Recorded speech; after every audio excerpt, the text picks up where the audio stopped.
Hey, good morning. There's a storm coming here.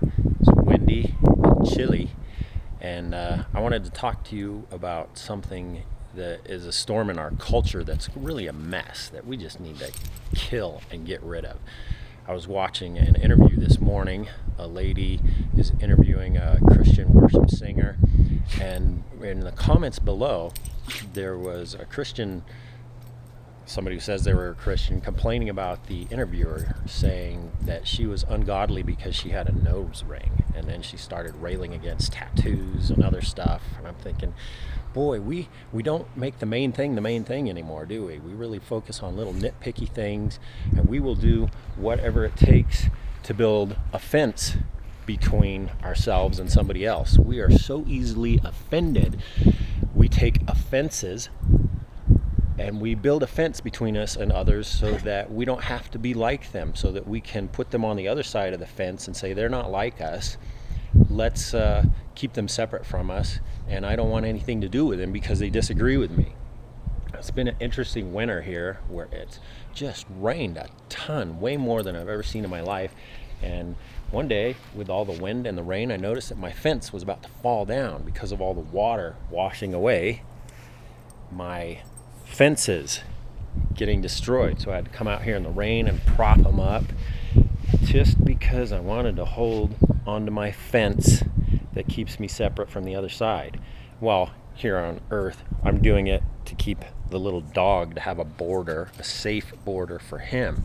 But for us as humans, do we need that boundary and that border to protect us from other people? We work so hard at establishing our fences, and supporting them and propping them up so that we can be divided from one another, and so that we don't have to listen to the other person's argument. And then we name call them. We call them phobic and haters, and if anybody disagrees with us, we want to establish a boundary between us and them so that we never have to be near them because they're bad, because they disagree with us and they're wrong. And we do this a lot in the church too, don't we? We take the cross of Christ that was meant to tear down the dividing wall and to unite us all in knowing that we're all sinners saved by the death of Jesus Christ. That's the only way to have a right relationship with God, is to be rescued from darkness, sin, death, and hell by what Jesus did on the cross. Jesus died to save sinners. That's the gospel. But we use it to prop up our offenses and to keep our fence separate. Keep the charismatics on one side, the dispensationalists, the evangelicals on the other side. Keep the Catholics somewhere else.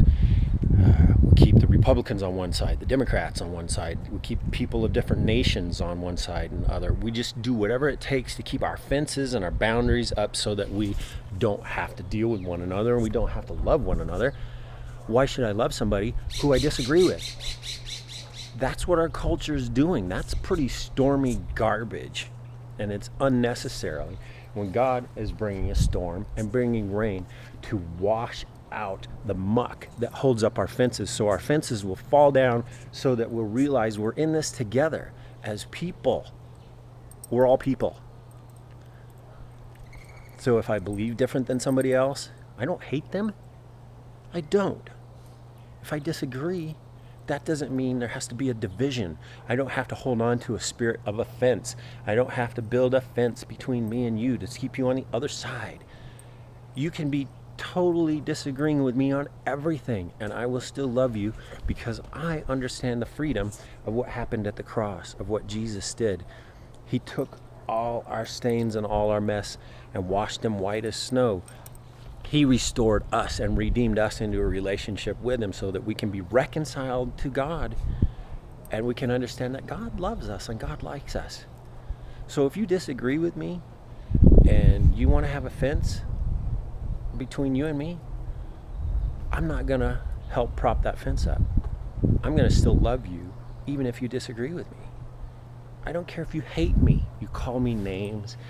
Whatever offenses you want to hold on to are irrelevant to me because I know what Jesus has done in me, and I don't feel that pain and that separation, that division. I don't feel any animosity towards you, even if you're ISIS and want to kill me, because I have a different view of God than you do. You can want to kill me and I will still love you. You can want to write all kinds of horrible things on the internet about me. I will still love you. You can come to my house and rob me and tie me up and beat me up and spit at me. I will still love you. That is the gospel. That is what Jesus does to us. He brings what looks like a bad storm and washes away all the dirt and the muck and the garbage and the junk that we want to hold down to, and he tears down the fences to unite us as people. Doesn't that sound better than building fences?